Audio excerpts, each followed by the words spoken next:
So I'm starting this video late because I wanted to avoid capturing my frustration on film.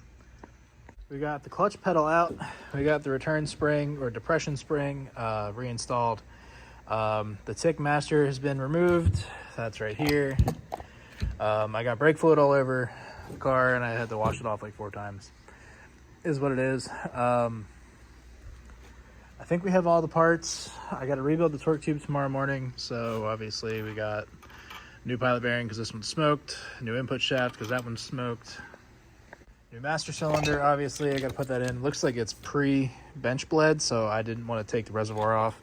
I forgot how easy it is to change these if you actually have stock hydraulics. We got the goods for inside the torque tube. We got the seal, the slinger, the bearing and the snap ring, just in case anything got damaged. We got new bolts just in case, because I think the Weebo has to come off, and the bolts obviously have to come off for the input shaft.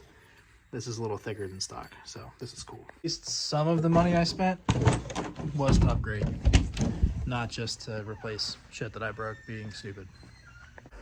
All right, so that's it for tonight. The master's installed. I gotta find that push pin.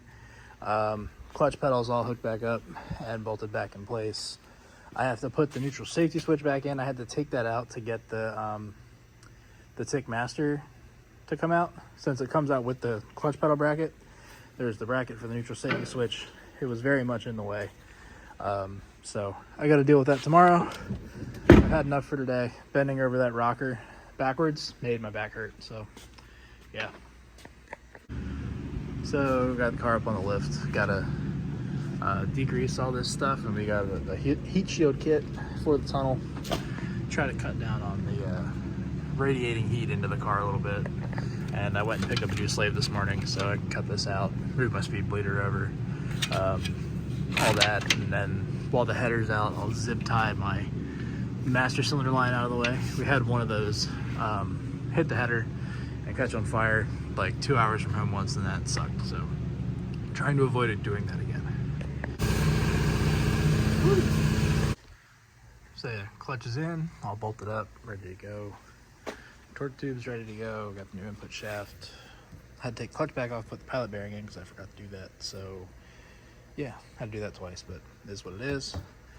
Now I'm gonna bolt the bell housing back up, get ready for the torque tube, and drop the rear subframe again. The most annoying job by far. So we wrestled everything in, had it all lined up, started bolting this up, and I realized I forgot to put the slave on, so we had to take it back out. I'm currently putting the slave back on, and then we're gonna wrestle it back in there, and it's gonna suck, but at least the hard part is pretty much done. I can come back tomorrow and put the headers on, put the exhaust on, all that. So control arms are back on, shocks are back on, parking brakes hooked back up. We're, yeah, making pretty good progress. I'm gonna lower the car, try to wrestle the headers in. I gotta install my heat shield on my tunnel plate. That's not gonna take very long. And what else do we have to do? I put the new diff mount in. I got just a regular rubber diff mount because my other one was pretty clapped, but probably should have bought a poly, but whatever. So yeah, I'm gonna get started on the headers. My dumbass forgot to order header gaskets. So I thought maybe some regular exhaust manifold gaskets would work, or they most definitely won't. I found one of my old ones. There's just no way that that is gonna do the same thing. The holes are in the right spot, I just don't see it working, so like the actual ports themselves are smaller, so I guess that's done for now. I got the one header in, and I went to get the gasket, and that's when I found out that there's no way that's gonna work. I'll probably get the other side in too, so then when I get gaskets later this week, I can just button them up and be ready to go. Kind of sucks. Kind of wanted to run this thing tomorrow, drive it around a little bit, start shaking it down, but this is what it is. I guess I'll be returning this header bolt kit too because it is the wrong size. I thought all LS engines had the same header bolts. Maybe these were listed as universal, so they showed up to fit my car, but they don't. So this is a shitty end to a fairly productive day. So I wrestled that header in, the other header's in. I gotta put the starter back on. I had to take the starter off to put the header in. I did it from the bottom this time, and it actually seemed easier with the starter out. But there's just no way to get these on with the starter in there, even though the company that sells them swears you can do it. I just don't think they've ever installed them themselves. So yeah, I'm gonna do that. Turns out Zach has header gaskets I can take and some ARP bolts. So I already overnighted ones for mine. They were supposed to be here tomorrow, or Tuesday, I guess, but I'll take his and just give him those.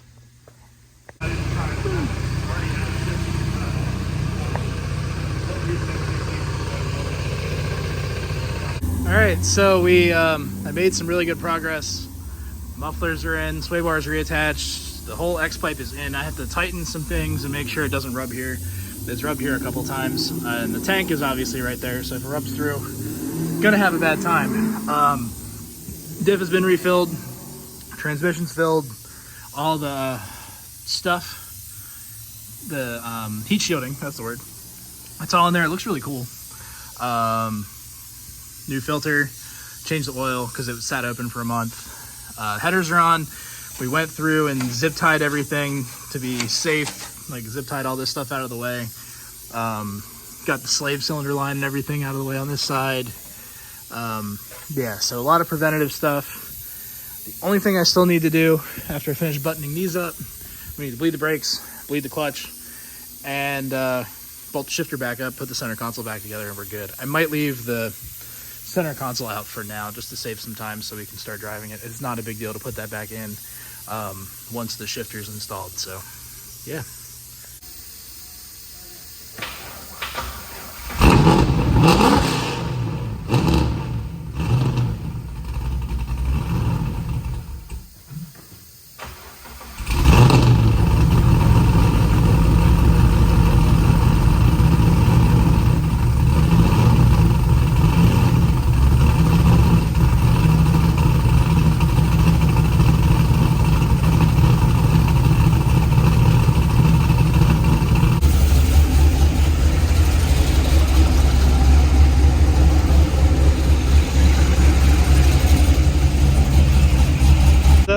First drive went pretty well. Now that there's weight on the car and suspension settled and everything, this front poke is actually a lot more manageable than it seemed like before. On these tires, the car feels like it makes a lot more power because it fucking spins like crazy. It's only like 35 degrees out. But ran good, shifts way better than it did. Overall, I'm happy. The weird idle noise it had is gone. Fixed some exhaust leaks.